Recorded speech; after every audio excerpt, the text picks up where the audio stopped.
Hey guys, आज के इस वीडियो में मैं आपको एसआरवी फाइल यानी रॉ सर्विस के बारे में बता रहा था। उसी से रिलेटेड वीडियो है।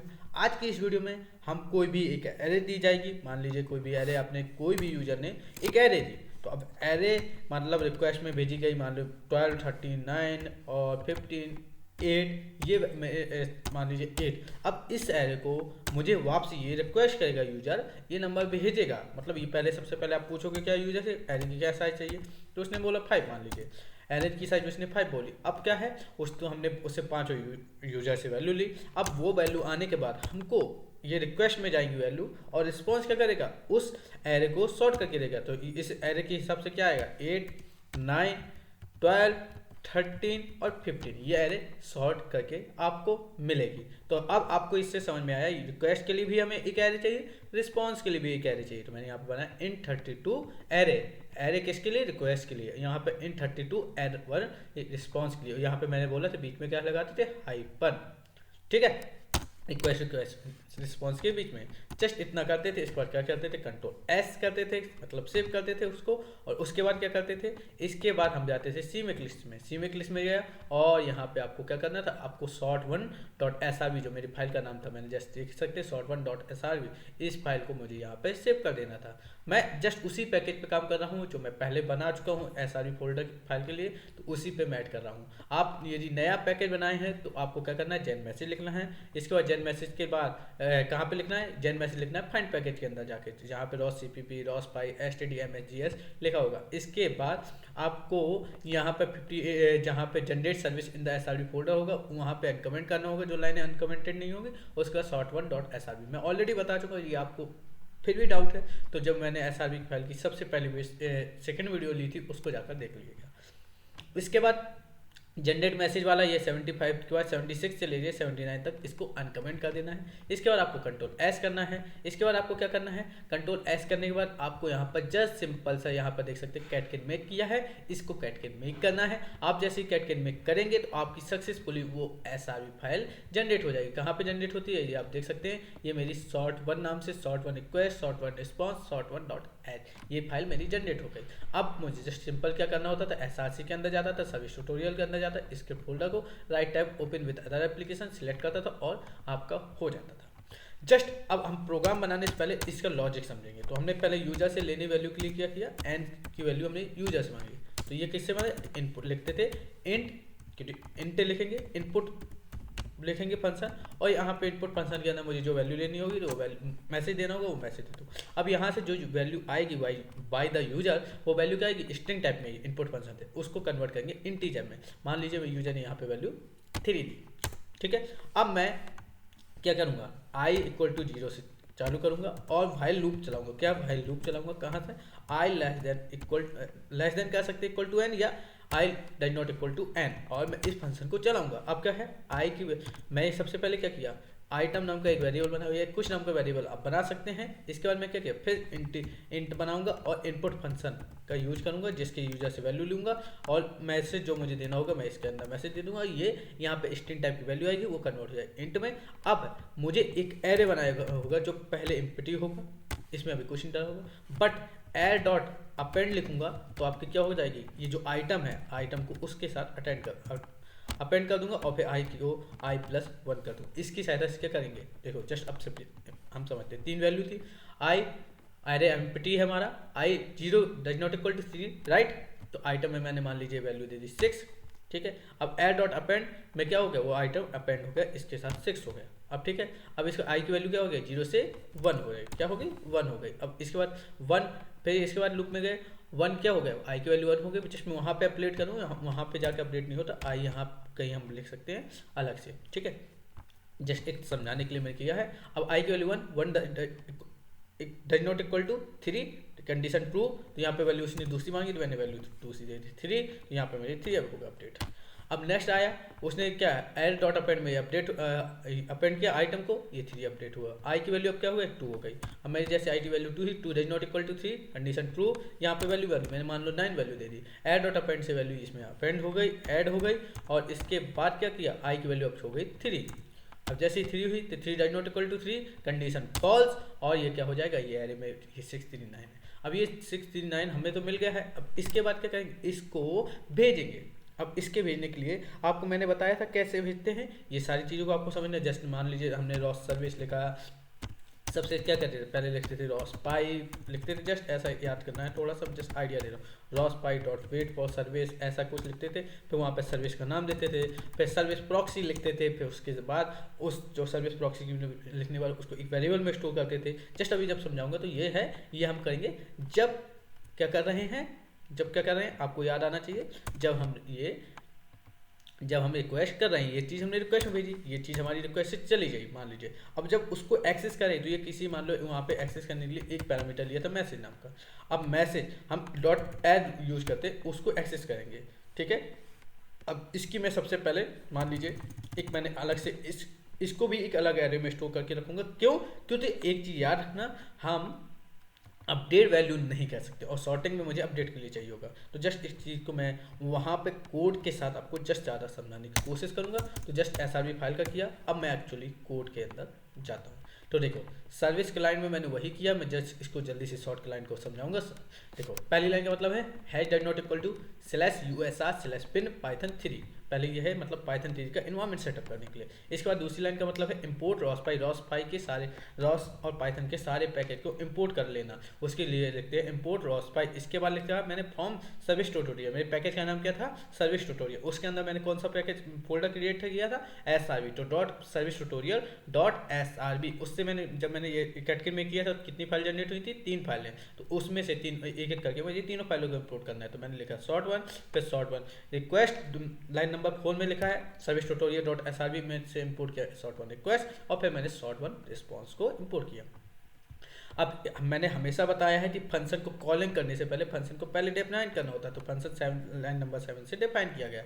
अब जैसे मैंने 23 से कॉल किया तो ये कॉल हुआ। इसके बाद क्या किया, इसके बाद हुआ मेरा डेटा short1 रिक्वेस्ट ने डेटा short1 रिक्वेस्ट से मैंने सिंपल सी मान ली मैंने बताया था, जब यहाँ पर short1 रिक्वेस्ट किया तो ये फंक्शन इसको फंक्शन बनाया तो इसको एक्सेस कर सकते थे इन 32 एरे और एरे लिखने के बाद उसको एक्सेस कर सकते। तो अब मैंने एरे को एक्सेस कर तो डेटा डॉट एरे के बाद उसमें वैल्यू हम डाल सकते हैं। तो मैंने क्या किया, यही मैंने जो अभी फंक्शन लिखा था मैंने लिखा मैसेज, बस यहाँ पे इंटर एरे साइज, फिर जैसे एरे साइज इंटर किया एरे मैंने वो बनाया एम्प्टी एरे जो अभी मैंने आपको समझाया, और फिर मैंने वही कोड को जो मैंने इससे पहले मैंने कोड समझाया था वही कोड।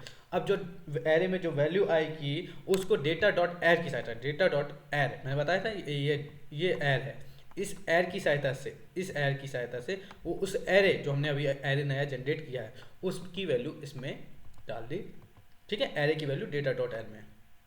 अब मैंने बताया रॉसपाई डॉट वेट फॉर सर्विस होता है, रॉसपाई डॉट वेट फॉर सर्विस होता है, रॉसपाई पैकेज है, वेट फॉर सर्विस लाइब्रेरी है। अब उसकी साइड वेट फॉर सर्विस है मतलब देखो क्लाइंट जब सर्वर को रिक्वेस्ट करेगा तो सर्वर तुरंत रिस्पॉन्ड तो करेगा नहीं, हम किसी सर्विस के लिए रिक्वेस्ट करेंगे तुरंत रिस्पॉन्ड तो आएगा नहीं, उसके लिए कुछ ना कुछ टाइम वेट करना पड़ेगा।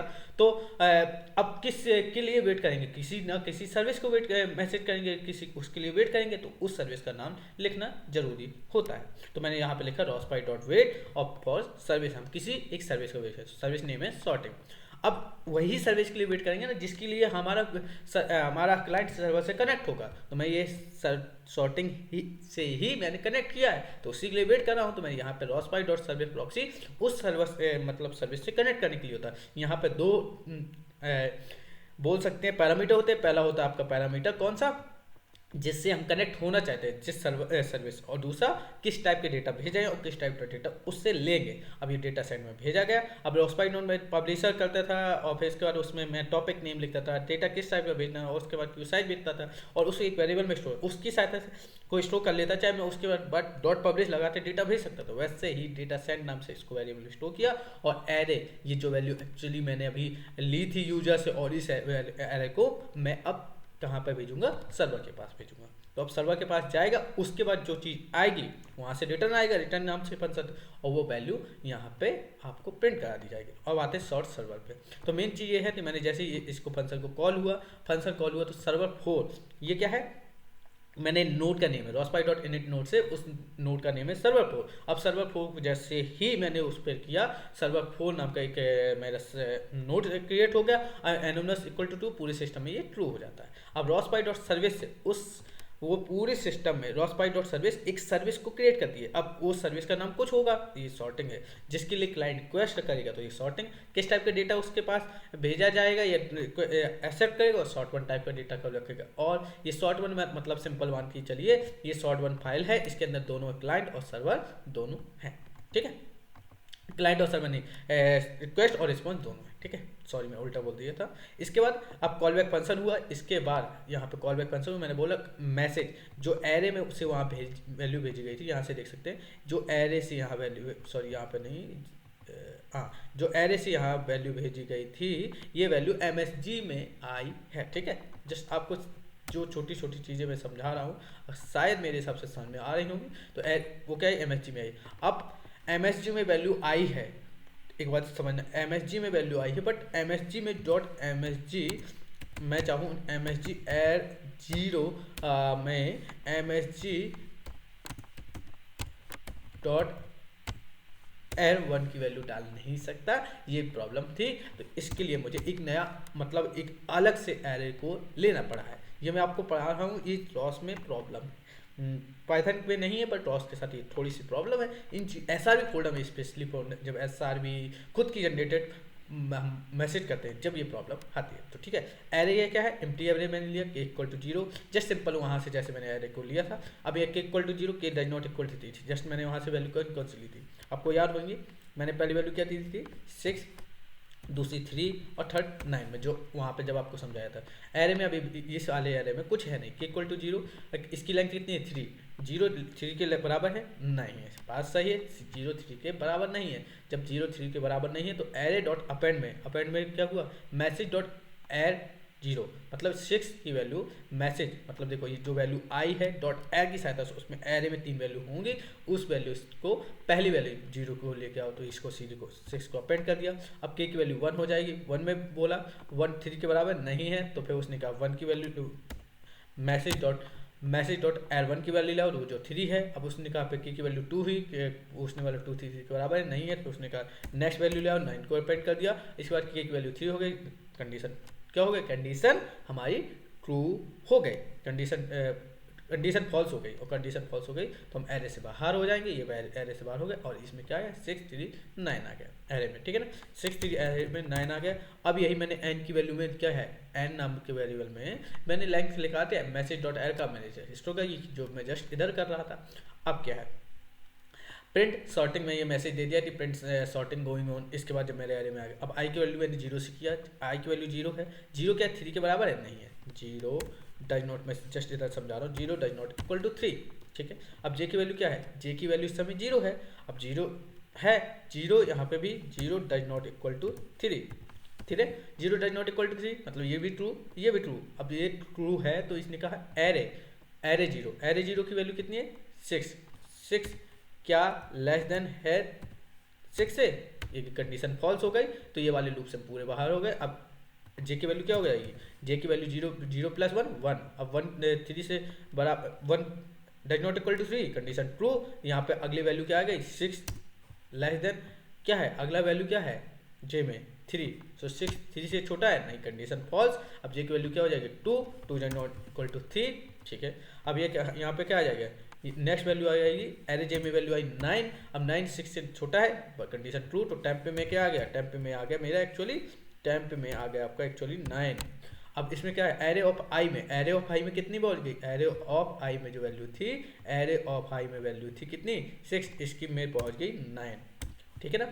और उसने बोला एरे ऑफ आई में जो वैल्यू थी उसमें 9 पहुंचा दो, एरे ऑफ जे की वैल्यू डाल दो, मैंने डाल दी। अब एरे ऑफ जे में एरे ऑफ आई में तो चली गई है, अब एरे ऑफ जे में जो वैल्यू थी टेम्प में वैल्यू डाली थी, सॉरी उल्टा मैंने बोल दिया, एरे ऑफ जे में जो वैल्यू थी एरे ऑफ आई में डाल देना है। तो यानी मुझे कौन सी वैल्यू डालनी नहीं है, यहाँ पे एरे टेम्प में आए एरे ऑफ आई की वैल्यू 9 की मैंने इसमें डाल दी। अब एरे ऑफ जस्ट आपको समझना है, एरे ऑफ आई में क्या है अभी कोई जो डाला 9 डाला था, एरे ऑफ जे की वैल्यू कितनी है, एरे ऑफ जे की वैल्यू इस समय क्या है 9 है, और यहाँ पे सॉरी हाँ एरे ऑफ आई की वैल्यू 6 थी, तो यहाँ पे क्या है 9 डाल देंगे और यहाँ पे मैं जो उल्टा वाला टेम्प में 6 आएगी, एरे ऑफ आई की वैल्यू 6 थी तो 6 आ जाएगा। अब एरे ऑफ जे में जो थोड़ा सा मिस कंसेप्शन बता रहा था, तो देखो एरे ऑफ जे में क्या आ जाएगा, एरे ऑफ जे में क्या आ जाएगी वैल्यू, एक्चुअली बोला कि टेम्प की वैल्यू कितनी थी, टेम्प की वैल्यू दी थी 6, तो ये जस्ट सिंपल मैंने स्वैप किया, 9 और 6 आपस में स्वैप हो गए और अब जे की वैल्यू हो जाएगी 3, डज नॉट इक्वल टू 3, ये कंडीशन हो गई फॉल्स और हम इस लूप से बाहर आ गए। मतलब ये काम मेरा हो गया, मैंने ये इस लूप से बाहर आ गया, ये भी मेरे बाहर आ गया और ये भी मैं बाहर आ गया, जस्ट मैंने कुछ नहीं किया, ये सिंपल मैं उस लूप से बाहर आ गया। ठीक है, अब फिर मैं वापसी चला, जीरो की वैल्यू, अब आई की वैल्यू क्या है 0 से 1 हो जाएगी, अब आई की वैल्यू 1 हो गई, अब यानी J K equal to 0, 0 does not equal to 3, यानी एरे ऑफ जे में 3, अब एरे ऑफ जे में क्या है 0, 3 9 से छोटा है, 3 9 से छोटा है, बट उसने कहा बिल्कुल सही भाई, बात सही है, छोटा है, तो इन दोनों को आपस में ये दोनों क्या करते हैं स्वैप करते हैं, तो 9 और 3 आपस में जस्ट एक दूसरे के साथ स्वैप हो गए, ये स्वैप हो गए। और इसके बाद क्या क्या है उसने जे की वैल्यू अब क्या हो गई, जीरो से 1 हो गई, 1 हुई, तो 1 क्या थी, 1 डज नॉट इक्वल टू, इस जस्ट समझिए 1 does not equal to 3, condition true. अब उसने कहा यहाँ पे एरे ऑफ आई की वैल्यू अब क्या है, अब एरे ऑफ आई की वैल्यू हमारी जस्ट आपस में स्वैप हो जाने के बाद एरे ऑफ आई में वैल्यू क्या आ गई, जस्ट 9 आ जाएगी ना, एरे ऑफ आई में तो वैल्यू चेंज हो गई है, एरे ऑफ आई में 9 आया, एरे ऑफ जे में भी इस समय 9 है, कंडीशन फॉल्स, अगली वैल्यू में भी जाए, अब जे की वैल्यू क्या हो जाएगी 2 हो जाएगी 2।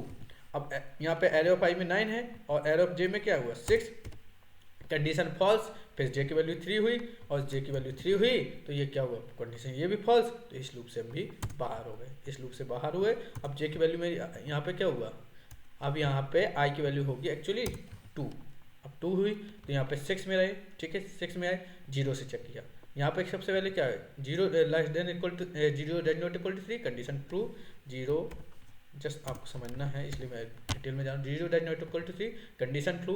अब एरे ऑफ आई में क्या आया, एरे ऑफ आई में आई वैल्यू इस समय 6 लेस देन 3 से नहीं है, कंडीशन फॉल्स, ये पूरे लूप से बाहर, जे की वैल्यू एक्चुअली हो गई 1, अब क्या है 1, यहाँ पे 6 लेस देन इक्वल टू 9, उसने कहा 6 less than equal to 9, condition true, तो ये आपस में क्या हो जाएंगे, स्वैप हो जाएंगे, ये दोनों वैल्यू आपस में स्वैप हो गई और इसको ये क्या आपस में स्वैप हो जाए, जे की वैल्यू हो जाएगी अब 2, अब ये अगली वैल्यू क्या आई, जे में तो हमारे 9 था और इसमें भी 9 ही आया, क्योंकि जे की वैल्यू 2 हो गई, 2 does not equal to 3, condition true. अब यहाँ पे 9 उस पर डाली है, एरे ऑफ आई में भी और एरे ऑफ जे में भी, क्योंकि एरे ऑफ 2 ये बोला, एरे ऑफ 2 9 लेस देन 9, क्या कंडीशन फॉल्स हो गई, हम बाहर निकल आए, जे की वैल्यू 3 हुई और ये कंडीशन फॉल्स हुई, ये भी हम बाहर आ गए और एक्चुअली अब ये क्या हुआ, आई की वैल्यू भी 3 हो गई, ये भी कंडीशन फॉल्स हो गई, ये इससे भी बाहर आ गए और हमारा पूरा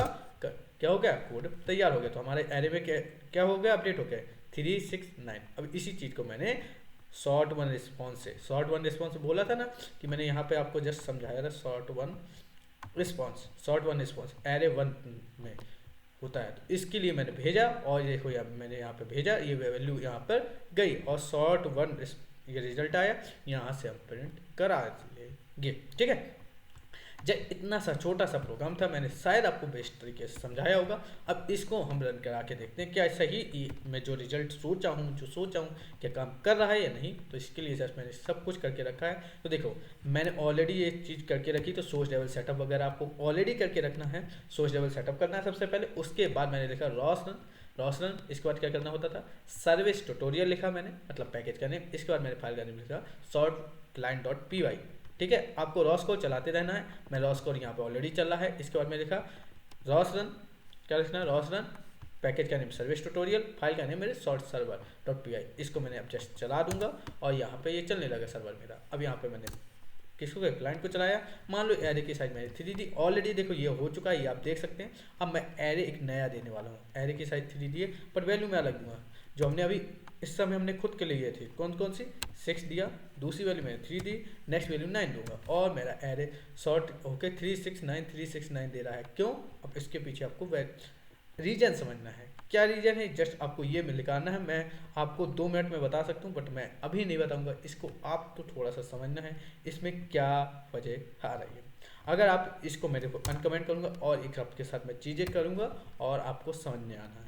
जस्ट मैंने एक आपके साथ किया और एक यहाँ पे मैंने एरे साइज दी, वही साइज दूंगा और यहाँ पे भी मैंने कुछ किया और देख सकते हैं 369 आ रहा है। क्यों गलती आ रही है इसको आपको जस्ट थोड़ा सा सोचना है। अगर मैं कहो तो मैं अभी बता सकता हूँ, इसके लिए कुछ नहीं है। जो मैंने यहाँ पे रिस्पॉन्स भेजा है ना, तो यहाँ पे रिजल्ट में प्रॉब्लम आ रही है। क्यों आ रही है उसके पीछे है, यहाँ पे हमने वैल्यू जो आई है उसमें प्रॉब्लम आ रही है, क्योंकि ये एरे पे अपॉइंट कर रहा है कौन सी वैल्यू को, उसको आपको सोचने के लिए मैं कह रहा हूँ। अगर आप सोच सकते हैं तो बहुत बढ़िया बात है, अगर नहीं सोच पा रहे तो कोई बात नहीं, आप मुझे कमेंट करिएगा, मैं आपको बताने की कोशिश करूँगा। अगर आप कहें तो बेस्ट रहता, मैं इसलिए आपको कह रहा हूँ, अदरवाइज नहीं तो कोई दिक्कत नहीं। ये जस्ट ये जो एरे है इसको मैंने 369 रखा है और यहाँ पर एम्प्टी कर देना है तो आपका बिल्कुल सही आएगा। ये मैं जस्ट एक आपको ट्रायल करवाना चाह रहा था। अब देखिएगा, मैंने सर्वर को एक बार बंद किया, मैं आपको एक बार दिखाना चाह रहा था, ये सर्वर को बंद किया और यही एरे में जो मैंने दिया था वही शॉर्ट होके आएगा 3639। ये आपको एरर थी, देखिए जो मैं चीज़ समझाना चाह रहा था वही है, बट मैं जस्ट एक आपको ट्रायल करने को कह रहा था।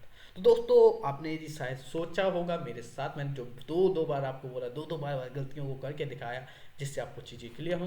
Thank you friends watching this video, like subscribe share.